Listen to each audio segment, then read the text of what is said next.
अंतर्राष्ट्रीय स्तर पर प्रधानमंत्री नरेंद्र मोदी ने एक बार फिर साबित कर दिया है कि विदेशी कूटनीति में उनकी कोई सानी नहीं है।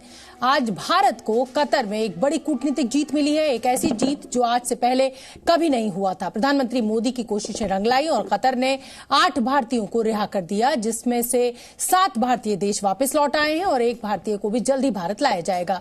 ये खबर भारत की कूटनीति और प्रधानमंत्री मोदी की सफल विदेश नीति की कितनी बड़ी जीत है, इसके मायने हम आपको समझाते हैं। इस रिहाई का मतलब यह है कि ये भारत की बेहतरीन कूटनीति का नतीजा है। साथ ही ये पीएम मोदी का ही असर है कि कतर ने न सिर्फ फांसी की सजा को पलट दिया, बल्कि उनकी बाकी की सजा को माफ कर वापस भारत लौटा दिया।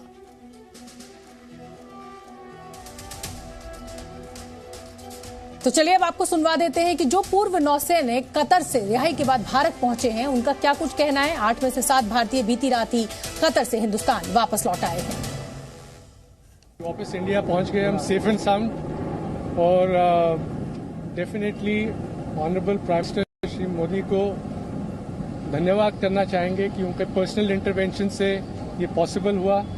Without the intervention of prime minister Modi it won't be, आज हम आपके सामने खड़े नहीं हो रहे होते अगर इंटरवेंशन नहीं होता at that level, highest level. ये वाले दिन का हम बहुत दिनों से वेट कर रहे थे, और प्राइम मिनिस्टर मोदी और उनका पर्सनल इंटरवेंशन, उनका इंटरेक्शन, और एक और मौका लेना चाहता हूं कि थैंक करूंगा एमीर को कतर के, जिनके उनके इंटरेक्शन के कारण आज हम यहां खड़े हैं, जिस दिन का हमें बहुत बेसब्री से इंतजार। We have waited almost 18 months to be back in India. We are extremely grateful to the Honorable Prime Minister Shri Narendra Modi ji. Qatar में 8 भारतीयों की रिहाई सीधे सीधे भारत सरकार की कूटनीतिक जीत है। विदेश मंत्रालय की कोशिशों के साथ साथ प्रधानमंत्री नरेंद्र मोदी और कतर के अमीर तमीम बिन हमाद से उनकी दोस्ती भी रंग लाई। 8 भारतीयों की सजा के बाद प्रधानमंत्री मोदी और कतर अमीर के बीच मुलाकात हुई थी, जिसके बाद भारतीयों की रिहाई की राह आसान होती चली गई और अब वहां की जेल में बंद 8 भारतीय आजाद हैं। उनमें से 7 तो अब वतन लौट आए हैं। कमांडर पूर्णेंदु तिवारी अभी कतर से भारत नहीं लौटे हैं, हालांकि उनकी भी रिहाई हो चुकी है और परिजनों के मुताबिक वो सकुशल है। तो जिस मुलाकात की बात हम कर रहे हैं, ये मुलाकात 1 दिसंबर को COP28 सम्मेलन के दौरान दुबई में हुई थी और सूत्रों के मुताबिक यही मुलाकात इस मामले में मास्टर स्ट्रोक भी साबित हुई है। इस मुलाकात के बाद 28 दिसंबर को यह खबर आई कि उन सभी भारतीयों की फांसी की सजा पर रोक लग गई थी और 12 फरवरी को 7 भारतीय देश वापस लौट भी आए और उनकी सारी सजा माफ कर दी गई है।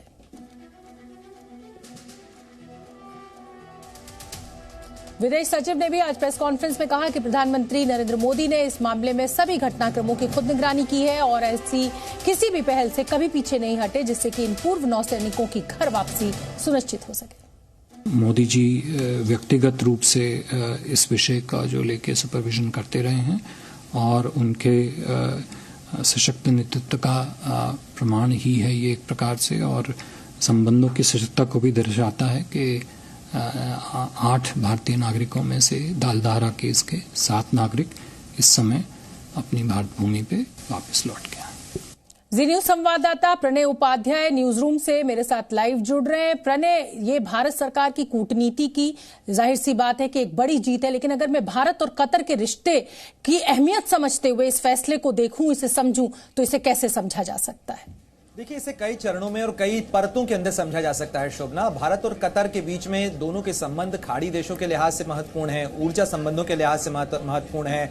कतर की गैस का एक बहुत बड़ा आयातक है भारत, और जाहिर तौर पर भारत की संवेदनशीलताओं को दरकिनार करने और भारत की चिंताओं को ठोकर मारने का जो जोखिम है वो कतर भी नहीं लेना चाहता था, लेकिन ये मामला संवेदनशील था और इसीलिए इसके अंदर दोनों तरफ से आपने एक चीज अगर नोटिस की हो तो न तो कतर की तरफ से कोई सार्वजनिक बयानबाजी की गई, वहीं भारत सरकार की तरफ से भी बहुत एहतियात के साथ इस मामले के अंदर चिंताएं तो जताई गई, लेकिन किसी तरीके के आरोप प्रत्यारोप से एक तरीके से कहा जाए बचा गया।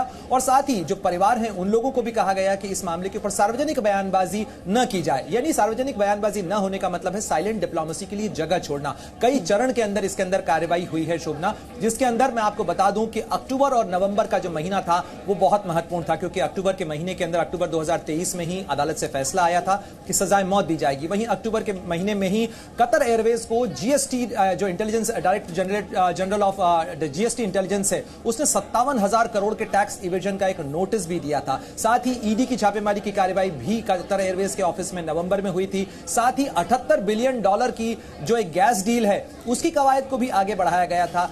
इसी के साथ माना जाए कि कहीं न कहीं वो जमीन भी तैयार हुई जब 1 दिसंबर, जिस तस्वीर का जिक्र आप कर रही हैं, प्रधानमंत्री मोदी और कतर के अमीर तमीम बिन हमाद अल थानी के बीच में मुलाकात हुई थी, और उस मुलाकात के साथ ही दरवाजे खुलना शुरू हुए। यानी कतर की अदालत से 28 दिसंबर को पहली बार राहत आई, और उस राहत के बाद में सजा खत्म भी हुई, माफ हुई, एक तरीके से कहा जा सकता है। और ये शायद किसी ने उम्मीद भी नहीं की होगी कि इस तरीके से इन भारतीयों की वापसी भी हो सकती है, क्योंकि अभी तो 60 दिन का वक्त था जब अपील में जाया जा सकता था। लेकिन कहा जा सकता है कि कतर ने इस चीज का सम्मान किया, कतर ने भी इस चीज का लिहाज किया कि भारत के साथ रिश्ते अहमियत रखते हैं, और ऐसे में इन भारतीयों की रिहाई के साथ बेहतर जो संबंध है वो बनाए जा सकते हैं। ये निश्चित रूप से हर भारतीय के लिए आज सुकून देने वाली सुबह थी।